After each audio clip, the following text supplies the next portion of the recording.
Hello friends, good evening. आज बात करेंगे हम सिंपल इंटरेस्ट और कंपाउंड इंटरेस्ट को कंपेयर करके, और एक साथ में दोनों चीजें कवर हो जाएंगी, जिसे हम हिंदी में साधारण ब्याज बोलते हैं और कंपाउंड इंटरेस्ट को चक्रवृद्धि ब्याज बोलते हैं। खैर, पहले हम सिंपल इंटरेस्ट को देखते हैं कि S I is equal to P R T, principal into rate into time upon में 100, मतलब मूलधन गुणे दर गुणे समय अपॉन में 100। तो ये चीजें क्या है, ये फार्मूला एस आई का, मतलब सिंपल इंटरेस्ट का फार्मूला, जिसमें प्रिंसिपल दिया रहता है, रेट दिया रहता है, टाइम दिया रहता है। तो आप एस आई निकाल सकते हैं, ठीक है। अब इस पे कोई भी वैल्यू दी रहे, कहीं एस आई दिया रहे और रेट दिया रहे, टाइम दिया रहे, तो प्रिंसिपल निकालना हो तो आप इधर उधर करके, इधर उधर का मतलब यह है कि इसको इस साइड करके उस साइड करके आप पी की वैल्यू भी निकाल सकते हैं। कोई एक वैल्यू निकालनी हो तो इस फार्मूले से आप निकाल सकते हैं, ठीक है। और सेकंड बात यह है कि अमाउंट इज इक्वल टू होता है प्रिंसिपल प्लस इंटरेस्ट। जितना प्रिंसिपल, जितना मूलधन रहेगा, जितना इंटरेस्ट उसमें जितना आएगा, जितना परसेंट आप लगाए रहोगे, जितने समय के लिए लगाए रहोगे, उसको ऐड करके जो निकालोगे, जो अमाउंट होगा, जो टोटल अमाउंट होगा, वही मिश्र धन होता है। मिश्र धन amount is equal to principal plus interest, मतलब मिश्र धन इज इक्वल टू मूलधन प्लस ब्याज। तो A is equal to P plus I, ये फॉर्मूला निकल कर आता है। तो आप इसको अच्छे से समझ सकते हैं। इसमें कोई बहुत ज्यादा वो नहीं है कि प्रॉब्लम है कि आप याद करने में कोई प्रॉब्लम है, कुछ नहीं। पी आर टी अपॉन में 100 होता है, बस ये। खैर, बात समाप्त होती है यहाँ पे। और कंपाउंड इंटरेस्ट की बात करें, चक्रवृद्धि ब्याज की बात करें, तो C I is equal to P, open, जो बड़ा ब्रैकेट है ओपन होता है, फिर छोटा ब्रैकेट लगता है 1 प्लस आर अपॉन में 100 to the power T minus 1 closed bracket. तो ये चीजें देखिए आप, C I is equal to P 1 plus R upon में 100 into T to the power T minus 1।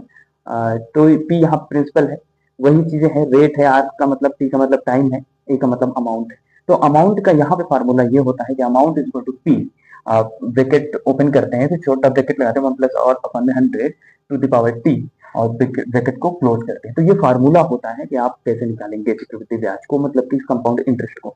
आप देख लीजिए कि यहाँ पे जो चीजें लिखी है, सीआई का मतलब क्या है, कंपाउंड इंटरेस्ट।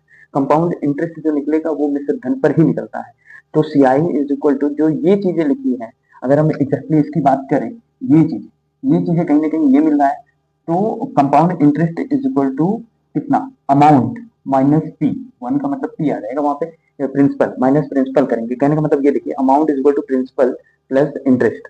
तो क्या करते हैं कि अमाउंट, यहाँ पे जो सीआई निकालते हैं, मान लीजिए सीआई ये है, तो अमाउंट में से प्रिंसिपल को माइनस करेंगे, अमाउंट में से प्रिंसिपल को माइनस करेंगे, तो सीआई निकल के आ जाएगा। खैर, ये फार्मूला है जो सुपर ट्रिक में भी और अदर कॉम्पिटेटिव एग्जाम में भी पूछा जाता है। तो खैर, इसे आप याद कर लें तो बेहतर होगा, जल्दी से जल्दी आ जाएगा। और समझ लीजिए कि ये आप कंपाउंड इंटरेस्ट को हम सिंपल इंटरेस्ट के माध्यम से भी निकाल सकते हैं। सिंपल इंटरेस्ट कैसे निकालेंगे, जैसे वो दिया रहेगा कि अगर किसी रेट पर वो कितने टाइम तक है, जितना उसका वो है टाइम और रेट, और ये प्रिंसिपल दिया रहेगा। जब एस आई निकालेंगे, एस आई में क्या ऐड करेंगे, इंटरेस्ट को ऐड कर देंगे, मतलब प्रिंसिपल प्लस इंटरेस्ट ऐड कर देंगे तो अमाउंट आ जाएगा। जितना अमाउंट अब आएगा उसका फिर हम निकालेंगे रेट, रेट पर टाइम पर। तो वो चीजें जो निकालेंगे वो किस पे जाएगा, कंपाउंड इंटरेस्ट। वही होता है चक्रवृद्धि ब्याज। चक्रवृद्धि ब्याज उसी हिसाब से चलता है कि मतलब सिंपल इंटरेस्ट निकालिए, उस पर जितना अमाउंट आ जाए, उस अमाउंट को लेकर आप उस नेक्स्ट रेट पर, या जिस रेट पर वो दिया रहेगा वहां पे रेट और टाइम, उसी हिसाब से निकालते चले जाएंगे, तो ये चीजें निकल के चली आ जाएगी। तो सिंपल इंटरेस्ट ये होता है, कंपाउंड इंटरेस्ट ये होता है। तो आई होप कि ये बातें आपको अच्छे से समझ में आई होंगी, जो कॉम्पिटेटिव एग्जाम के लिए भी बहुत जरूरी है, और साथ ही साथ अदर एकेडमिक स्कूलों में भी ये लगता है, कहने का मतलब। Thank you so much.